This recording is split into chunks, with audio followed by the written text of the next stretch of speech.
Да продолжиме да бидеме сплотени и постојано да го споделуваме Божиот благослов, вели во честитката по повод Божико патена до верниците од католичката вероисповед градоначалникот Пецаков. Костел традиционално, како и секоја година, донираше новогодишни пакетчиња за дечињата од повеќе здруженија. Традицијата продолжува блесна новогодишна телка под вода поставена од нуркачите од нуркачкиот центар Амфора.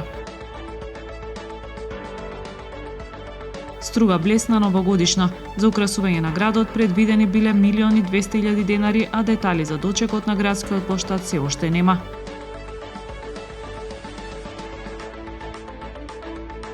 Времето утре сончево со мала облачност и температура до 14 степени. Следете една минута вести на Охрид Нјуз.